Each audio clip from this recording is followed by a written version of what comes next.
Of the 7 states that share the shrinking Colorado River, one gets almost nothing. Nevada, home to the glittering, thirsty, fast-growing metropolis of Las Vegas, holds by far the smallest share of the river of any state. While California draws 4.5 million acre-feet of water a year and Arizona nearly 3 million, Nevada is allotted just 300,000. Less than 2% of all the Colorado River water divided among the states. It is a tiny sliver, a rounding error next to its larger neighbors. And now, under a sweeping new federal plan for the drying river, Nevada is being told to take even less, giving up a chunk of that already meager share over the next 2 years. The state that has the least is being asked to make do with still less. But here is the twist that makes Nevada's story so surprising and so important. Nevada may be the smallest and most exposed water user on the entire river, and yet it has quietly become the most prepared, the most efficient, and in some ways the most resilient of them all. This is the story of how the state with almost no water learned to survive on it, why it is now being cut even further, and what its strange predicament reveals about the future of the entire American West. To understand how Nevada ended up with so little, you have to go back to the moment the river was divided and picture the West as it was then, not as it is now. When the great agreements carving up the Colorado were struck, in the early 20th century, Nevada was almost empty.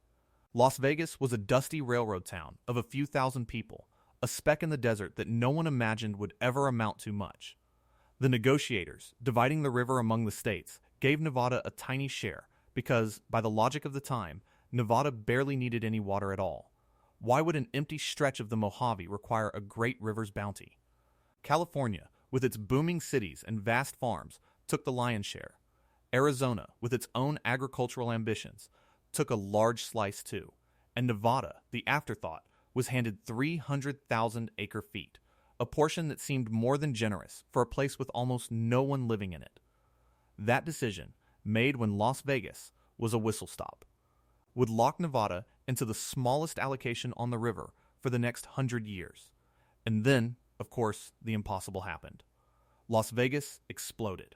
Over the following decades, that dusty railroad town transformed into one of the fastest-growing cities in the United States, a neon metropolis of more than 2 million people in its metro area, drawing tourists by the tens of millions and sprawling ever further into the desert.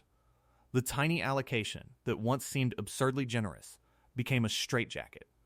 Nevada now had to support an enormous, world-famous city, its resorts, its fountains, its swimming pools, its exploding suburbs, on the smallest share of Colorado River water of any state in the basin. It was a mismatch of historic proportions, the least water, supporting one of the most improbable cities on Earth in one of the driest places on the continent. By every logic, Nevada should have been the first state to run out. It should have been the cautionary tale, the city that grew beyond its water and collapsed. And yet that is not what happened. And the reason why is the most interesting part of this whole story.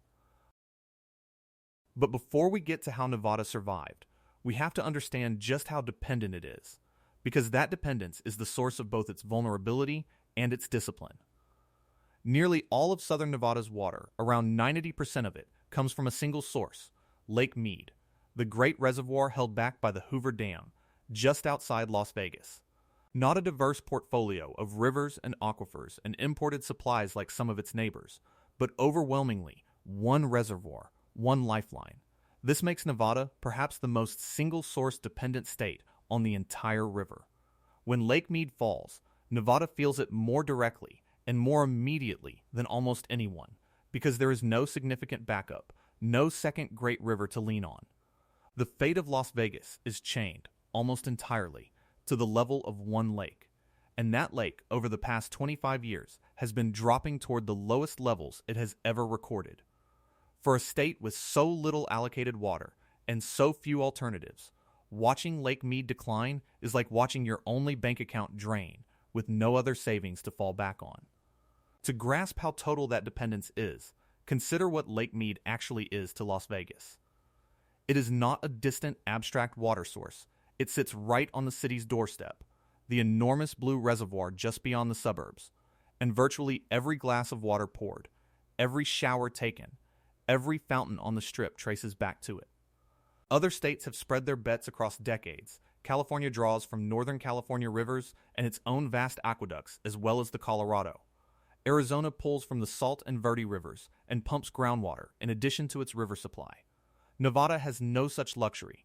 It has some groundwater, but nowhere near enough to run a metropolis, and no great second river to turn to. It is, to an unusual degree, a one-reservoir civilization. That concentration is a double-edged sword.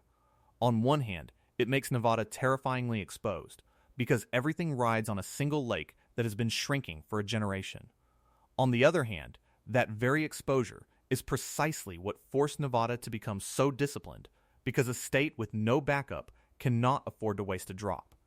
The vulnerability created the discipline. Nevada conserves like its life depends on it, because in a very real sense, it does. Now, to the new cuts, the reason this story is urgent right now. As the drought has deepened and Lake Mead has fallen, the federal government and the states have set up a system of mandatory reductions tied to the reservoir's level.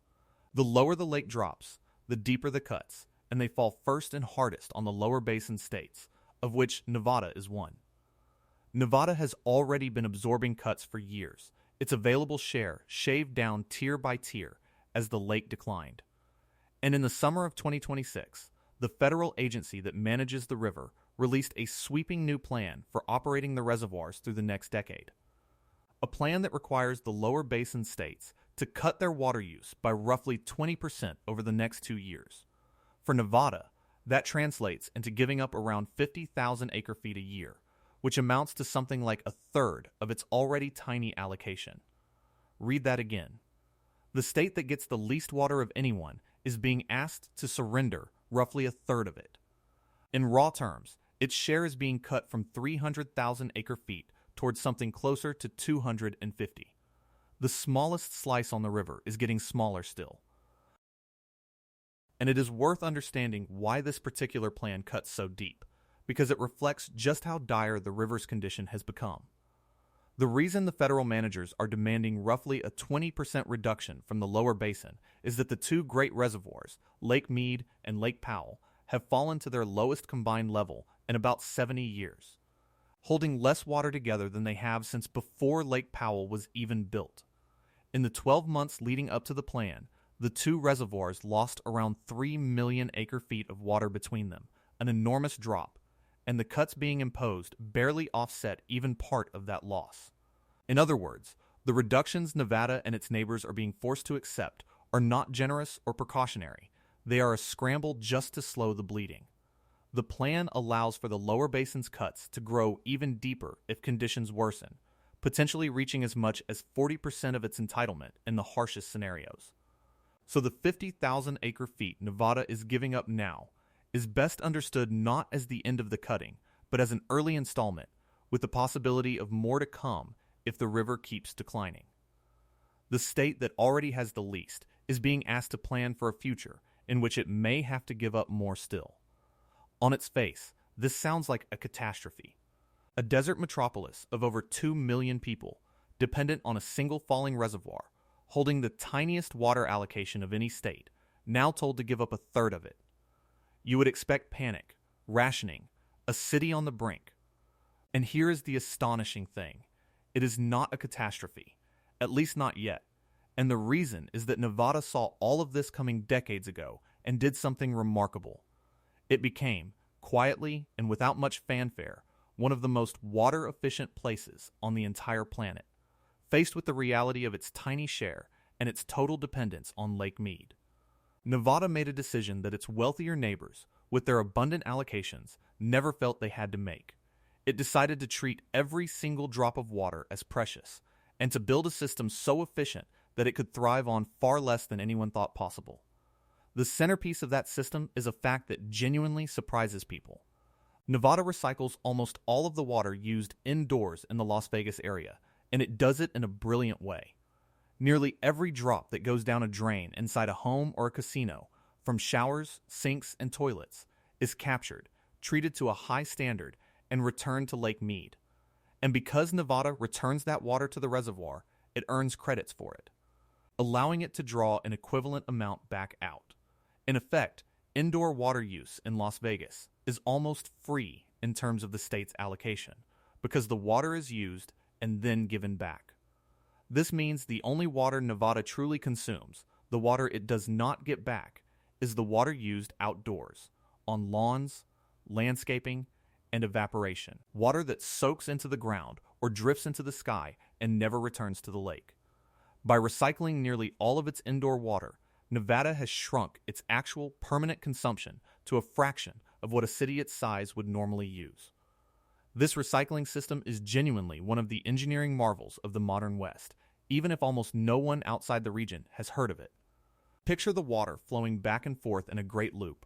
Water is drawn from Lake Mead, piped into homes and hotels, used for washing and drinking and flushing, then collected in the sewers, carried to advanced treatment plants, cleaned until it is safe, and sent right back into the reservoir through channels and washes, ready to be drawn out and counted again. The same water, in effect, can serve the city more than once. It is the opposite of the old wasteful model, in which water was used a single time and then dumped downstream, gone forever. Because of this loop, a hotel on the Strip can run its rooms and its laundry and its kitchens, and the water it uses indoors is largely returned to the lake rather than lost. It is a system born entirely of scarcity, the ingenious answer of a state that simply did not have enough water to throw any of it away. And it means the true measure of Nevada's water problem is not how much it withdraws from the lake, but only the far smaller amount it uses and never gives back. And it did not stop there. Nevada, and specifically the water authority that serves Las Vegas, waged a long and aggressive war on outdoor water waste, because outdoor use is where the water is truly lost. It banned decorative grass, the useless ornamental lawns that line streets and business parks and serve no purpose but to drink water and look green. It paid residents and businesses handsomely to tear out their turf and replace it with desert landscaping. It imposed strict limits on when and how much people could water. It went after the water flowing wastefully into gutters. Piece by piece, the state attacked every avenue of unnecessary consumption, driving its outdoor use down relentlessly. The result of all this effort is stunning. Even as the Las Vegas population grew by hundreds of thousands of people, the region's total water use actually fell. More people using less water. It is one of the great, underappreciated conservation success stories in America. The war on grass, in particular, became something close to a philosophy in southern Nevada. The state came to see ornamental lawns not as pleasant greenery, but as a kind of quiet theft from the reservoir. Because grass in the desert is enormously thirsty and gives almost nothing back, every drop poured on it lost to evaporation and the soil. So Nevada made the striking decision to ban new decorative grass outright and to methodically rip out the useless lawns that already existed. The strips of turf along roads and around office parks and in the medians of subdivisions that no one ever walked on or played on. Where a lawn was purely decorative, it was targeted for removal, replaced with rock, drought-tolerant plants, and drip irrigation that delivers water precisely to roots rather than spraying it into the air. Each patch of grass removed was a permanent reduction in the city's thirst, a small piece of water reclaimed forever. Multiplied across an entire metropolis, the effect was transformative. It was, in a sense, a rethinking of what a desert city should even look like, an acceptance that the lush green lawns of a wetter part of the country were never appropriate for the Mojave, and that beauty in the desert should be built from the plants that actually belong there. Here is the number that captures it all. Even though Nevada is allocated 300,000 acre-feet of Colorado River water, it does not actually use all of it.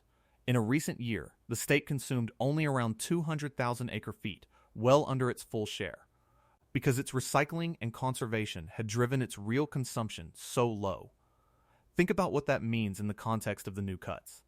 Nevada is being told to give up around 50,000 acre-feet, bringing its allocation down toward 250,000.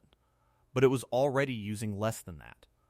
The state had already, through decades of foresight, shrunk its consumption below the level it is now being forced down to. This is why water experts describe the new cuts, at least for the immediate future, as manageable for Nevada.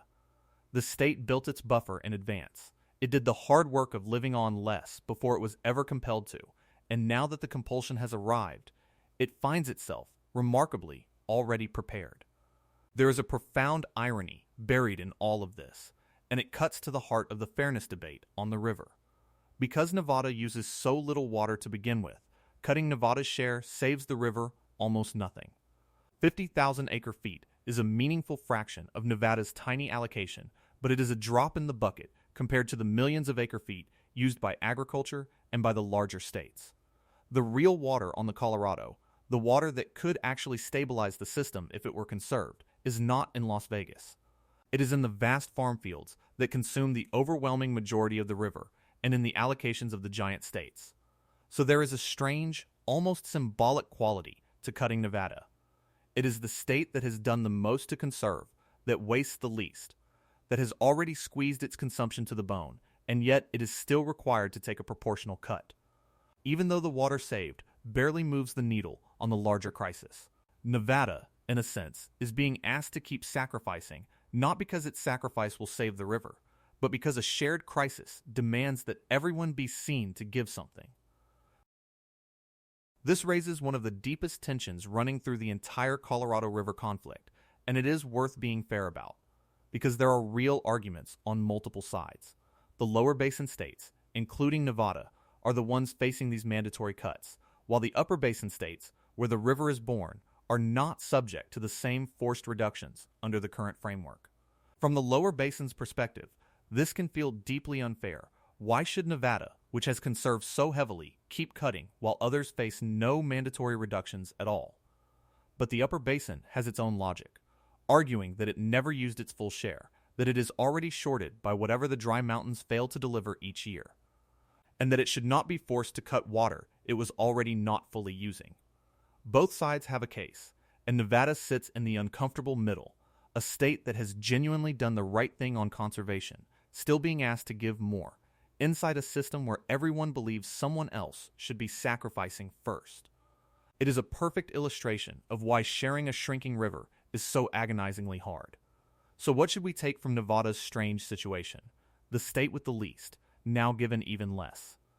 The first lesson is one of genuine hope, because Nevada proves something crucial, that a modern city can dramatically reduce its water use and still thrive. Las Vegas grew while its water consumption shrank. That is not a fantasy or a projection. It is a demonstrated fact, achieved through recycling, through tearing out useless grass, through treating water as the precious resource it is in a desert. If the most water-constrained state on the river can support a booming metropolis on a shrinking supply, then the tools to survive the broader crisis clearly exist. Nevada is, in many ways, the model, the proof of concept for what every city in the arid West may eventually have to become. Its neighbors, with their larger allocations and more relaxed habits, have enormous room to follow the path Nevada was forced to blaze years ago. But the second lesson is a sobering one, a warning even for the best prepared. Because for all its efficiency, Nevada remains chained to a single, falling reservoir. Its conservation has bought it time and resilience, but it has not made it invulnerable. If Lake Mead continues to drop toward the levels where it can no longer reliably deliver water at all, then even the most efficient state on the river faces an existential threat, because there is almost no water left to squeeze out.